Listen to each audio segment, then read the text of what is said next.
이사야 61장 1절에서 7절 말씀입니다. 주님께서 나에게 기름을 부으시니 주 하나님의 영이 나에게 임하셨다. 주님께서 나를 보내셔서 가난한 사람들에게 기쁜 소식을 전하고 상한 마음을 싸매어 주고 포로에게 자유를 선포하고 갇힌 사람에게 석방을 선언하고 주님의 은혜의 해와 우리 하나님의 보복의 날을 선언하고 모든 슬퍼하는 사람들을 위로하게 하셨다. 시온에서 슬퍼하는 사람들에게 제 대신에 화관을 씌워주시며 슬픔 대신에 기쁨의 기름을 발라주시며 괴로운 마음 대신에 찬송이 마음에 가득 차게 하셨다. 그리하여 사람들은 그들을 가리켜 의의 나무, 주님께서 스스로 영광을 나타내시려고 손수 심으신 나무라고 부른다. 그들은 오래전에 황폐해진 곳을 쌓으며 오랫동안 무너져 있던 곳도 세울 것이다. 황폐한 성읍들을 새롭게 세우고 대대로 무너진 채로 버려져 있던 곳을 다시 세울 것이다. 낯선 사람들이 나서서 너희 양떼를 먹이며 다른 나라 사람들이 와서 너희의 농부와 포도원지기가 될 것이다. 사람들은 너희를 주님의 제사장이라고 부를 것이며 우리 하나님의 봉사자라고 일컬을 것이다. 열방의 재물이 너희 것이 되어 너희가 마음껏 쓸 것이고 그들의 부귀 영화가 바로 너희 것임을 너희가 자랑할 것이다.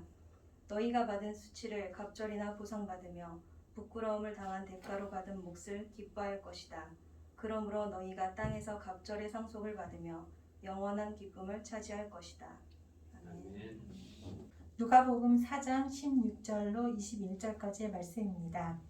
예수께서는 자기가 자라나신 나사렛에 오셔서 늘 하시던 대로 안식일에 회당에 들어가셨다. 그는 성경을 읽으려고 일어서서 예언자 이사야의 두루마리를 건네받아서 그것을 펴시어 이런 말씀이 있는 데를 찾으셨다. 주님의 영이 내게 내리셨다. 주님께서 내게 기름을 부으셔서 가난한 사람에게 기쁜 소식을 전하게 하셨다. 주님께서 나를 보내셔서 포로된 사람들에게 해방을 선포하고 눈먼 사람들에게 눈뜸을 선포하고 억눌린 사람들을 풀어주고 주님의 은혜의 해를 선포하게 하셨다. 예수께서 두루마리를 말아서 시중 드는 사람에게 되돌려 주시고 앉으셨다. 회당에 있는 모든 사람의 눈은 예수께로 쏠렸다. 예수께서 그들에게 말씀하셨다. 이 성경 말씀이 너희가 듣는 가운데서 오늘 이루어졌다. 이는 우리에게 주신 하나님의 말씀입니다. 하나님 감사합니다. 함께 기도하시겠습니다. 살아계신 하나님, 주님의 오심을 기다리는 대림절 셋째 주일, 하나님을 만나고 위로받고 세임을 얻고 기쁨을 찾고 싶은 마음으로 주님 앞에 나왔습니다.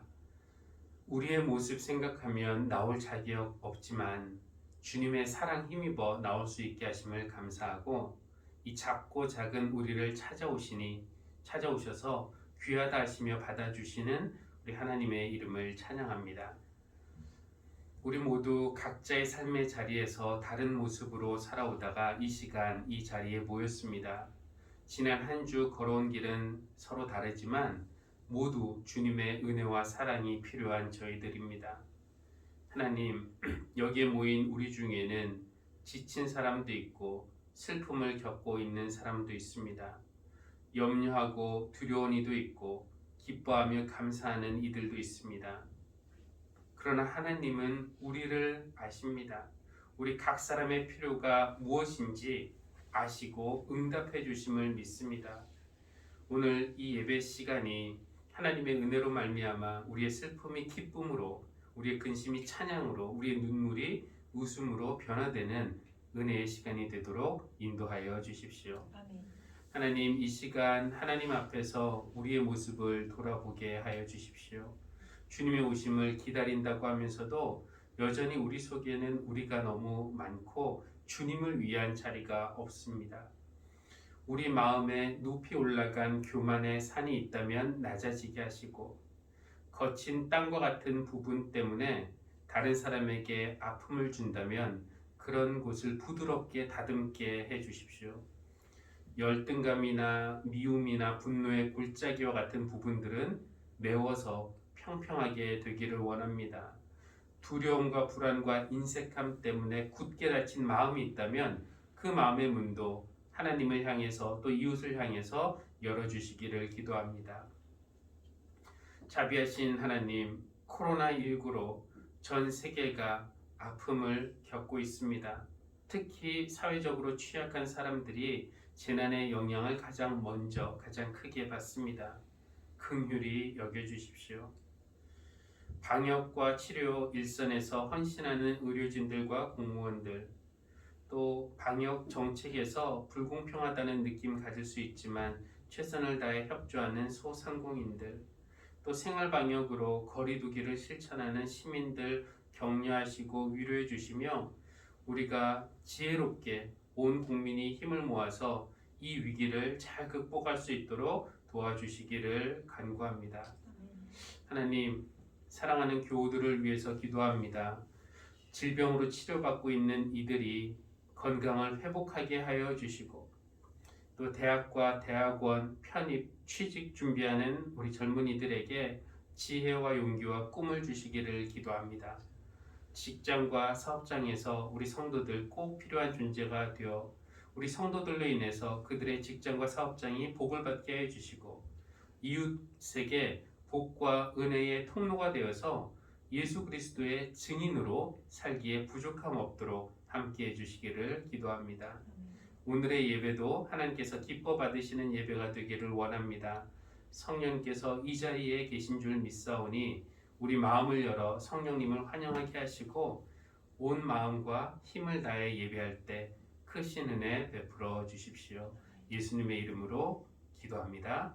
아멘.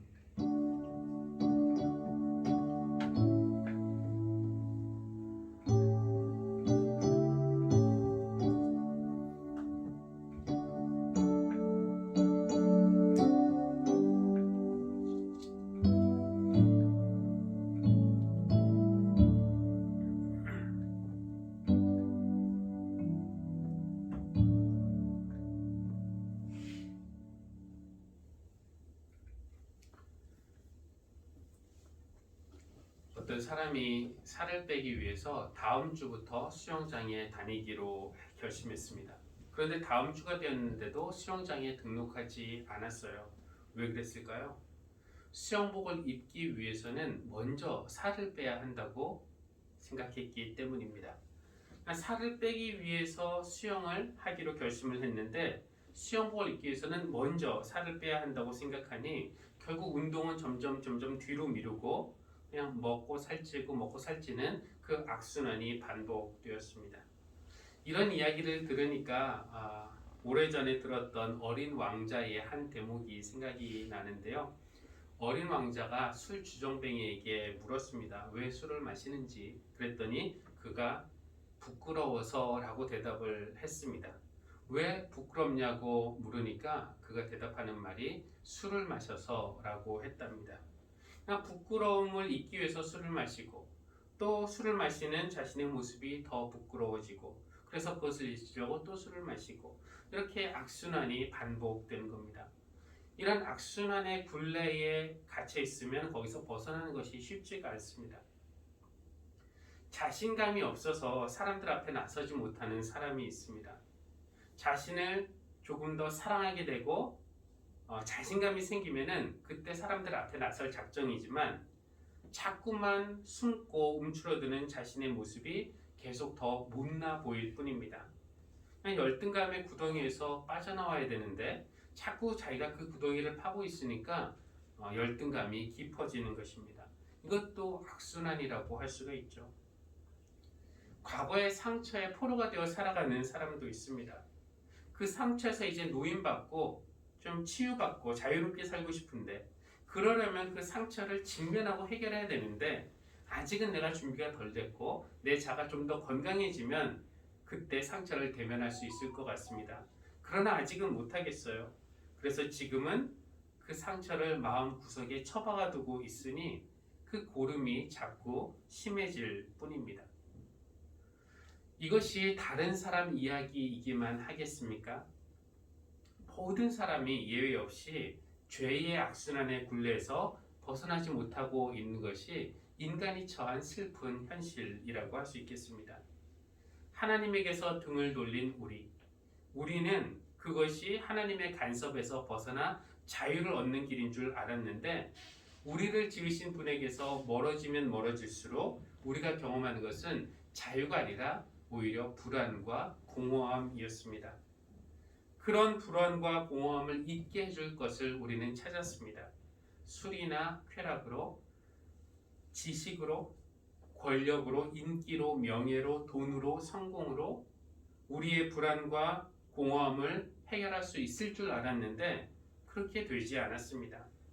채워질 줄 알았는데 안 채워지고 해결될 줄 알았는데 해결되지 않으니까 더 큰 불안과 두려움이 몰려온 것이죠. 그래서 우리는 더 큰 것으로 그 빈자리를 채우려고 했고 그런 과정을 반복하다 보니 속이고 빼앗고 훔치고 싸우는 그런 죄를 저지르게 되었습니다. 악순환입니다. 무언가의 포로가 되어 있는 사람이 스스로 이런 악순환의 고리를 끊는 것이 쉽지 않습니다. 누군가가 이 악순환의 고리를 끊어줘야만 합니다. 누가 나를 이 악순환의 고리에서 건져 주겠습니까? 탄식할 때 우리는 오늘 이사야의 본문 말씀을 듣습니다.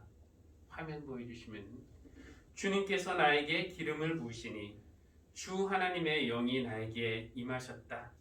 주님께서 나를 보내셔서 가난한 사람들에게 기쁜 소식을 전하게 하고 상한 마음을 싸매어 주고 포로에게 자유를 선포하고 갇힌 사람에게 석방을 선언하게 하셨다.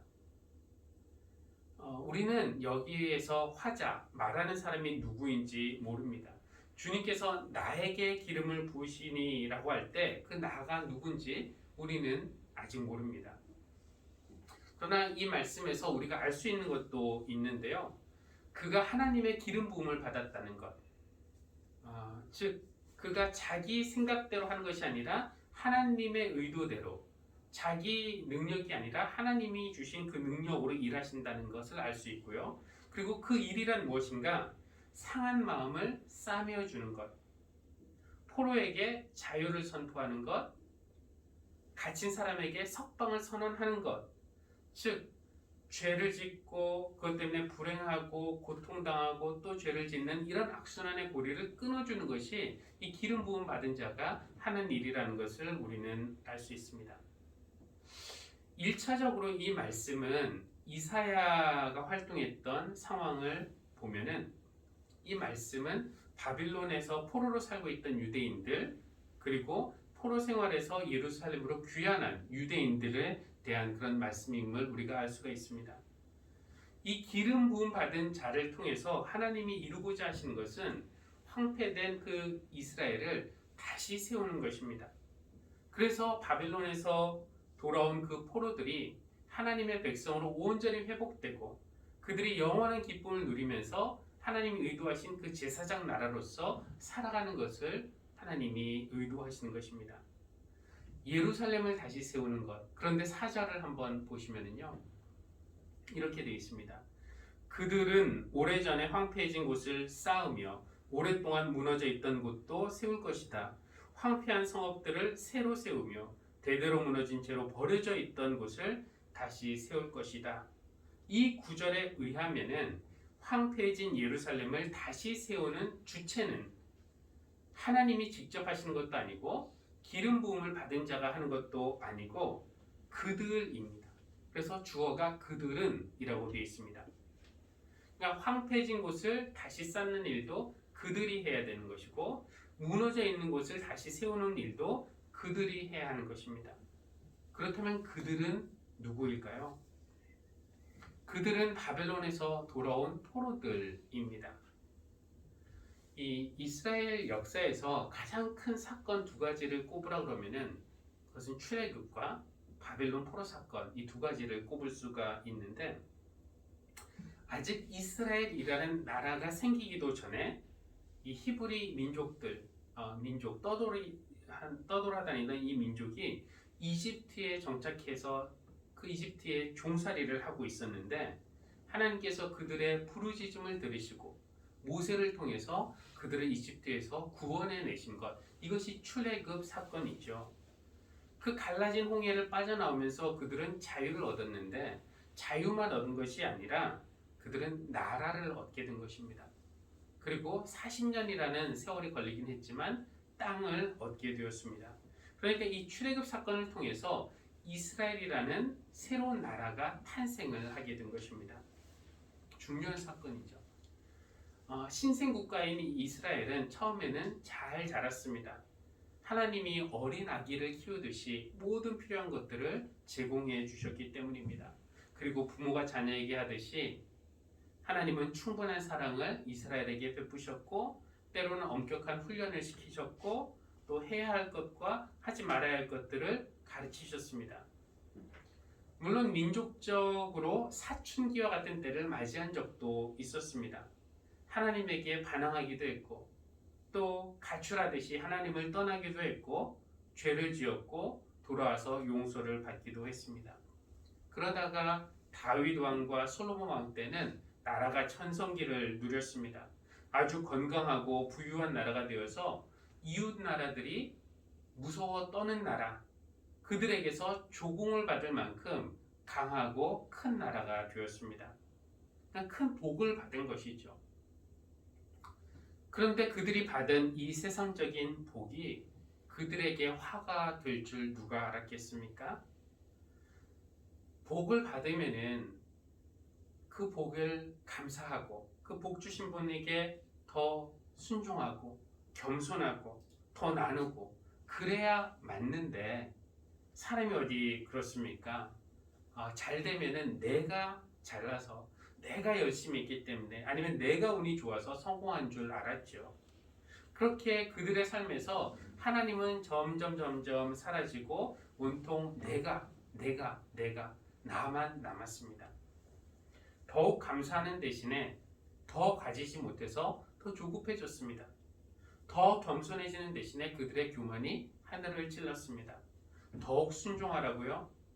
순종이 문제가 아니라 이제는 하나님이 안 계셔도 되겠다라고 생각을 했습니다. 온갖 무기가 나에게 있고 보물이 여기에 쌓여 있는데 이제 하나님이 안 계셔도 우리가 잘 살 수 있겠다 싶었던 것이죠. 그리고 더욱 나누라고요? 가당치도 않은 소리라고 생각했습니다. 이 힘들게 모으고 번 것을 어떻게 나눕니까? 오히려 약한 사람들에게서 더 빼앗았고 그리고 주변에 열심히 모으지 못한 그런 사람들을 멸시했습니다. 가난한 것들, 게으른 것들, 능력 없는 것들 하면서 말이죠. 이렇게 세상적인 복을 받기는 했는데 그 복이 그들의 눈을 멀게 했고 그것이 하나님의 마음을 슬프게 했습니다.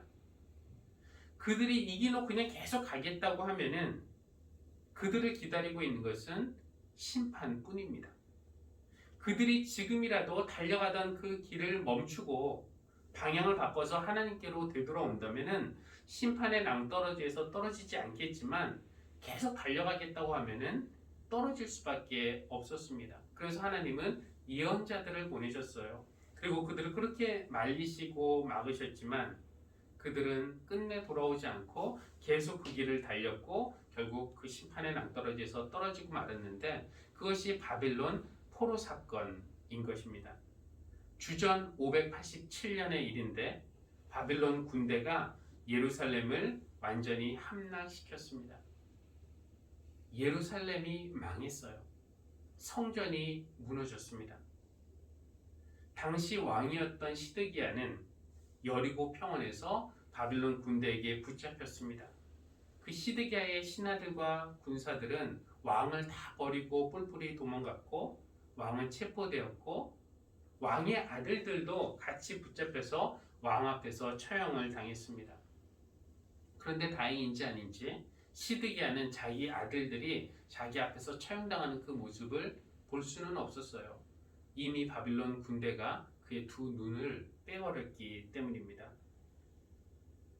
그 두 눈이 빠진 왕을 제일 앞에 세우고 그 뒤에 정치계의 중요한 인사들, 종교계의 어르신들, 사회적인 지도자들 다 긴 행렬을 이루고 옷은 반쯤 벗겨진 채 포승줄과 사슬에 매여서 끌려가는 그 비참하고 수치스러운 모습을 우리는 상상할 수 있습니다.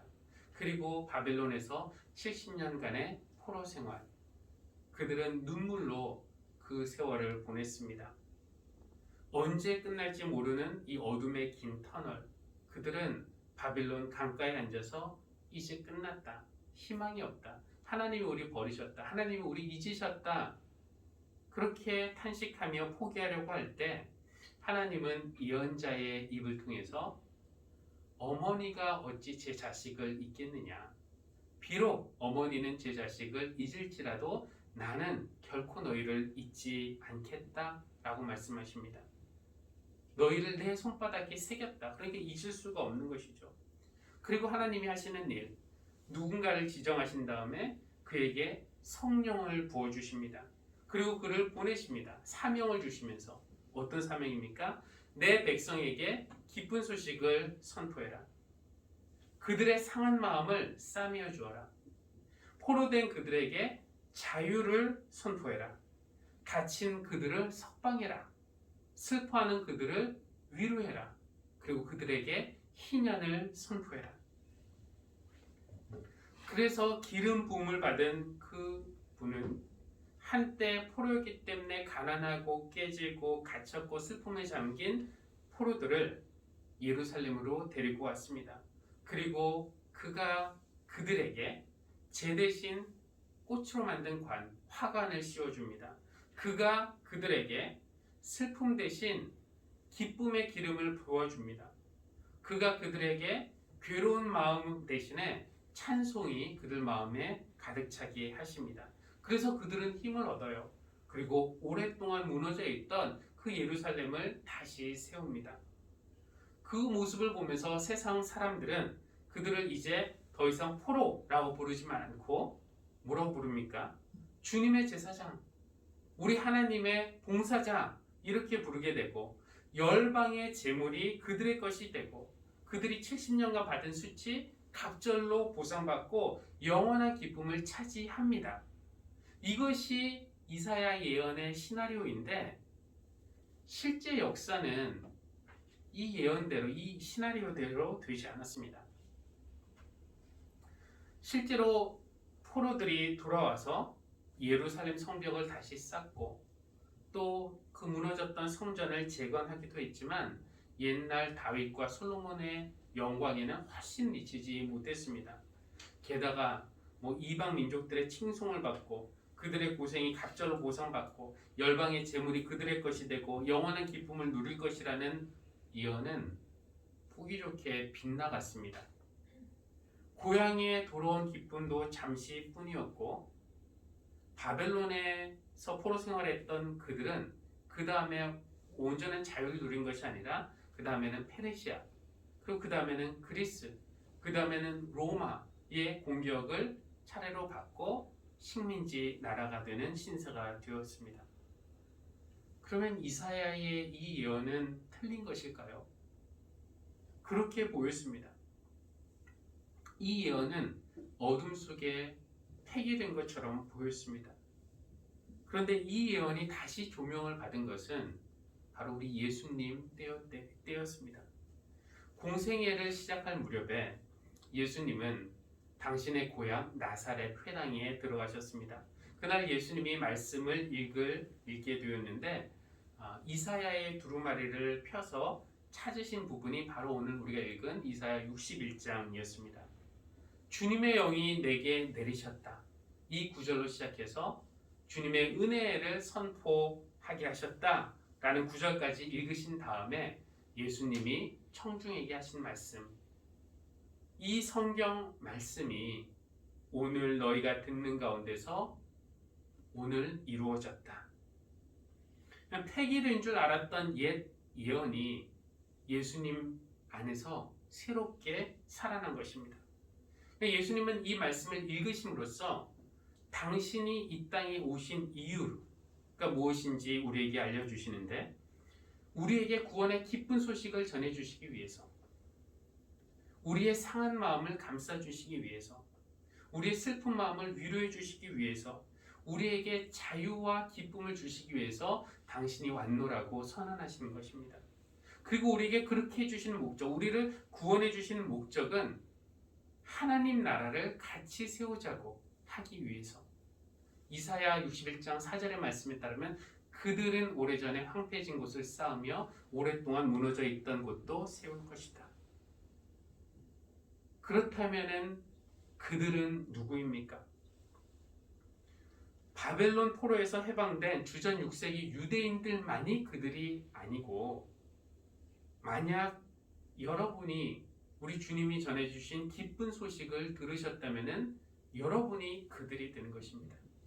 만약 주님이 여러분의 아픈 마음을 싸매어 주신 그런 체험이 있다면은, 여러분의 슬픈 마음을 우리 주님이 위로해 주셨다면은 여러분이 그들입니다. 만약 주님이 우리의 죄와 그 죄의 결과로 고통과 불행, 더 큰 죄, 이런 악순환의 고리를 우리를 위해서 끊어주셨다면은 여러분이 바로 그들입니다. 그러니까 우리가, 예수님에 의해서 구원받은 우리가 바로 그들이죠. 우리 주님이 하시는 일, 재로 덮인 우리를 씻어주시고 꽃으로 관을 만들어서 우리에게 씌워주시는 것, 슬퍼하는 우리에게 슬픔을 씻어주시고 기쁨의 기름을 발라주시는 것, 그것이 우리에 있는 모습 그대로를 받아주시고 귀하게 여기시고 사랑하신다는 몸짓이 아니고 무엇이겠습니까? 그것을 본 세상 사람들은 우리를 의의 나무, 하나님이 손수 심으신 나무, 이렇게 부르게 될 것입니다. 그런데 하나님이 죄의 포로였던 우리를 구원하신 이유는 우리의 행복을 위해서이기도 하지만, 더 중요하게는 하나님 나라 세우는 일 함께 하자고 부르시기 위해서입니다. 예수님은 우리를 구원하시고 우리를 위로하시고 우리에게 힘을 주시고, 그리고 우리는 황폐하고 무너진 이 땅을 새롭게 세우고, 그 시편 126편 아까 교동문으로 읽었는데, 그 시편의 언어를 빌리자면은 주님께서 포로로 잡혀간 우리를 시온으로 돌려보내실 때, 즉 포로였다가 자유를 주실 때 우리는 마치 꿈꾸는 사람과 같았다. 너무 좋았다는 것이죠. 그래서 우리의 입에는 웃음이 가득, 우리의 혀에는 찬송이 가득했다. 근데 시편이 그냥 그렇게 행복하게 우리가 살게 되었다로 끝나지 않습니다. 눈물을 흘리며 씨를 뿌리는 사람은 기쁨으로 거둔다. 이제 그들에게 주어진 임무는 씨를 뿌리는 일이라는 것입니다. 내 주변에 딱딱해진 땅, 황무해진 땅, 그것을 갈아엎고 사랑의 씨앗을 뿌리고 평화의 씨앗을 뿌리고 공의의 씨앗을 뿌리고, 또 그 열매가 자라게 하고 그 열매를 나중에 세상을 위한 선물로 내어줄 수 있는 사람이 되라고 우리를 부르신 것입니다. 그래서 오늘날 우리가 교회가 받은 소명이 있다면은 그것은 세상에 씨앗을 뿌리는 일입니다. 열매가 보이든지 보이지 않든지 오늘 씨를 뿌릴 때에 때가 되면 하나님께서 거두실 것을 우리는 믿고 뿌리는 것입니다. 오늘 말씀에 의하면 우리 주님이 하시는 일들이 있습니다.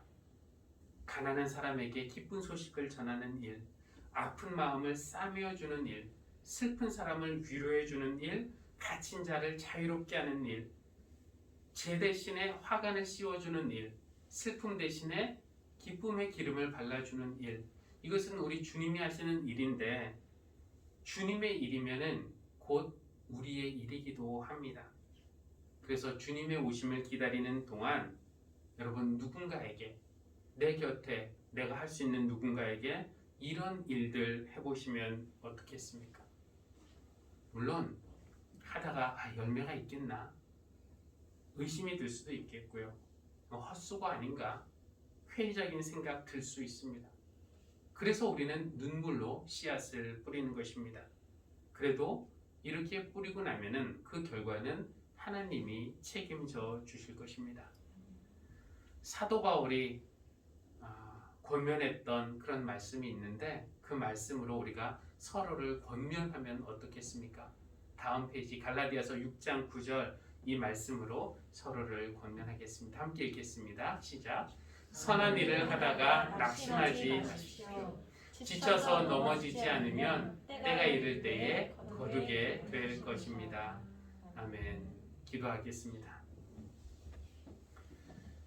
하나님, 우리에게 기쁜 소식을 전해주시고 포로된 우리에게 자유를 주시고 아픈 마음 싸매어 주시고 슬픈 마음 위로해 주시는 주님을 찬양합니다. 죄 대신 화관을 씌워주시고 슬픔 대신 기쁨의 기름을 발라주시고 근심하는 마음 없애시고 대신 찬양으로 우리 마음을 채우시는 주님께 감사드립니다. 그것이 주님의 일이라면 그것은 또한 우리의 일이라는 것을 깨닫습니다.